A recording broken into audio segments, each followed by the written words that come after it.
So guys, I told you I was going to show you a HMO. It's your lucky day. I'm going to show you it in person, all of the alarms, how it's supposed to be set out, and what you guys need to do. So follow me.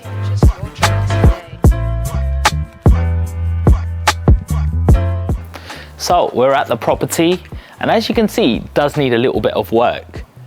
I mean it's not too heavy right now, but you know, we've got to be painting up all of the front, make sure the windows are all cleaned and not steamed. So follow me. There we go. You always find a lot of letters.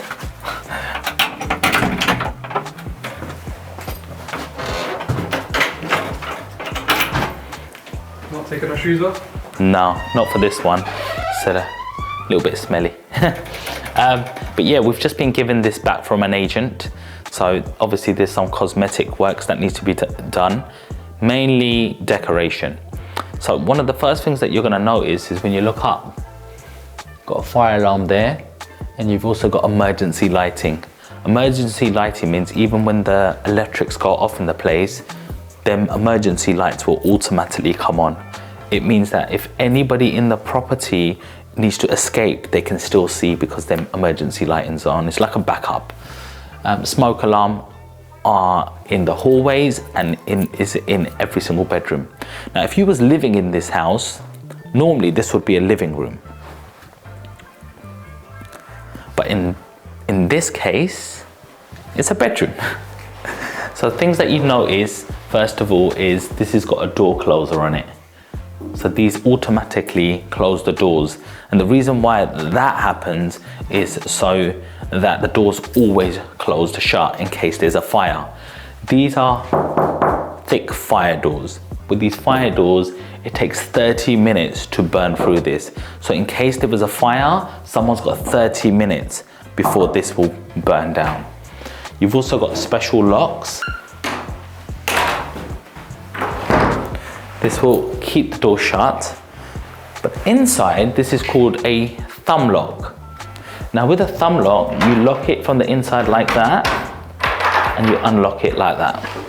And from the outside, the tenant has a key. Now you're thinking, why don't you just have a key on both sides? Well, imagine there's a fire outside and you've locked your door and you don't know where you've chucked the key. You can't open the door all of a sudden. So as a fire safety, we have thumb locks on here. As you can see, there's the fire alarm system up there. So just to talk a little bit about renovation, I'm gonna get all these cupboards taken out. I'm gonna get it all re-skimmed, which means a fresh plaster, and we'll probably get some nice laminating flooring down here. Probably gonna change the radiator to a double radiator as well.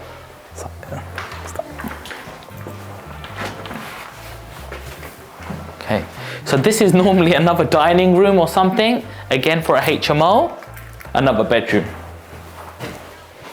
You can see the smoke alarm up there.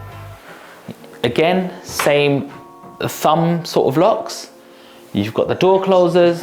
Also, while we're here, these are called intermittent fire strips. So this stops any fire from getting through as well.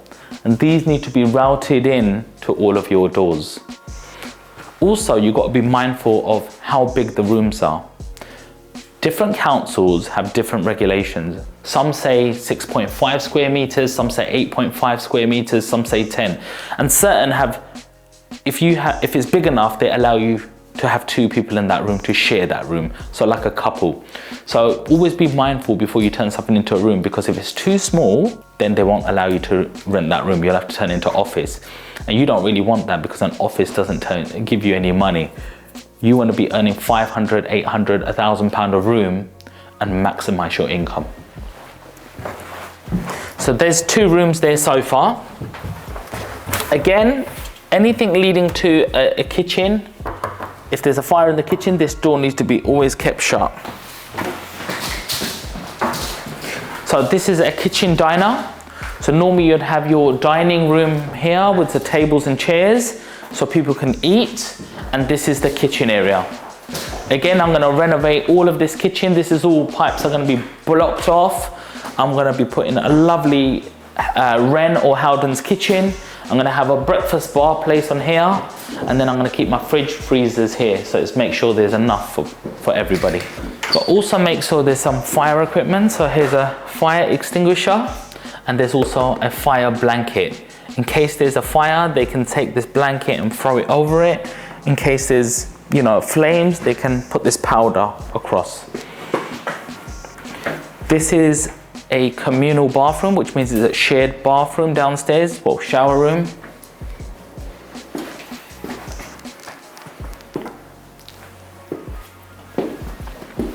And while we're here, let's have a quick look at the garden.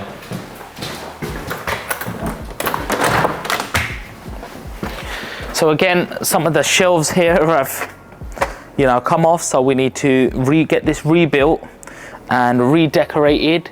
And as you can see up there, I don't know if you can see, but that gutter has got some weeds growing in it, which is blocking it up. And I'll show you the effects of that. When stuff like that happens, it will start causing damp. But here's the garden.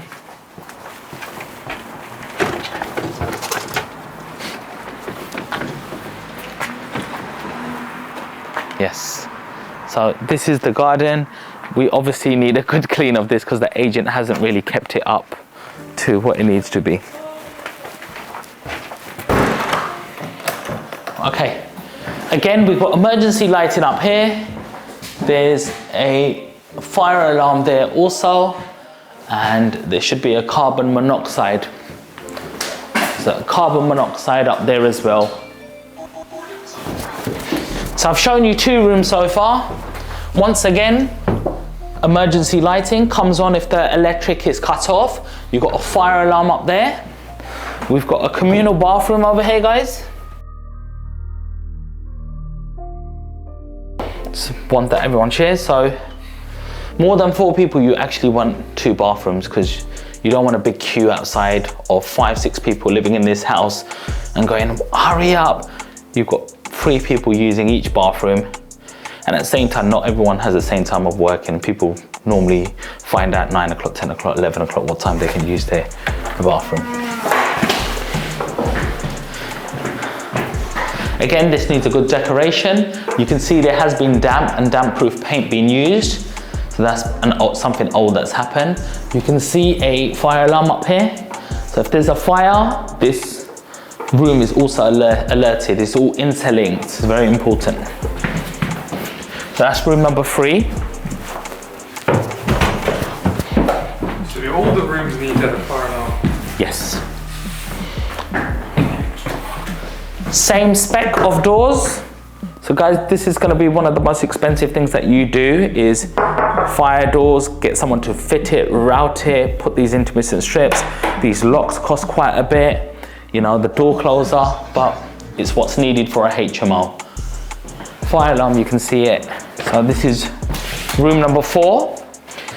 And here's something quirky for you guys. So this room was just one massive room. Because we know the regulation and the room sizes, we were able to get 2 rooms out of this. So instead of getting about £800 for this whole room, we're now getting £550 for each room, which is £1,100. So I've got £300 extra by having 2 smaller rooms. So from this, we've created 2 doorways. One comes this way, so let's follow me. As you can see, this is made from plasterboard. So we've made this up, and it has that bit of the window. As you can see, we've taken that bit of the window. So this is a single room.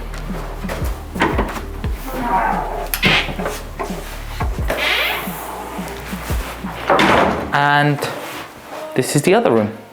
So again, we made sure there's got fire alarms in here. The doors are up to scratch. It's got its own plug sockets. Even when you make another partition, you need to make sure this room has its own supply of sockets, because some of the sockets might be on that side. Yeah. Now, there's a few important things I'm going to tell you here, such as the fire alarm systems.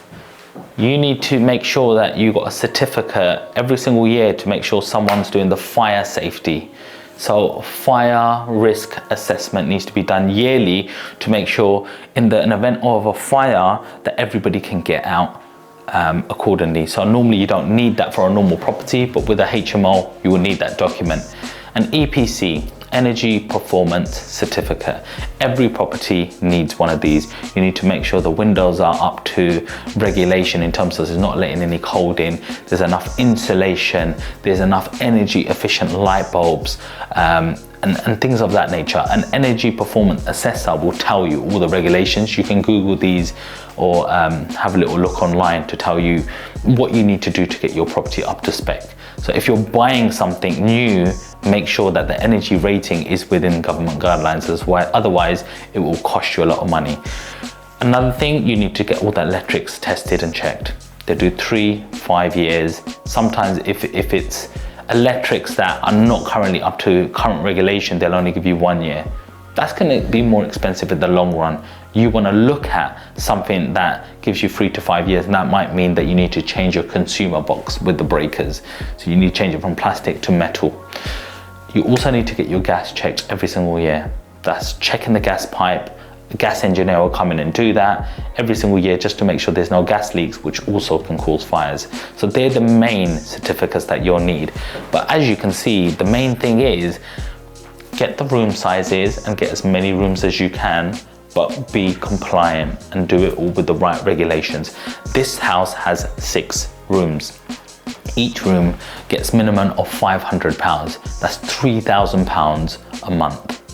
Obviously, you need to look after the bills, the internet, gas, electric, council tax. You'll need to pay, say, £500. You make £2,500. If I was going to rent this on the market, this will get about £1,800 or £1,900.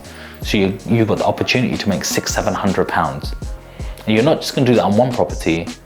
If you do that over 10 properties, all of a sudden that £600-700 becomes £6,000-7,000. Now that's life-changing money. So if you're going to be an expert in your field and you just want to do like HMOs or have this in your portfolio that you diversify, then this is the route you want to take. I hope that really helps. And I will be showing you a renovation also. So in one of my up and coming videos separately to this, I can show you how to renovate properties and how we can, change the whole layout of something like this to make it to a completely different spec, which would be really insightful.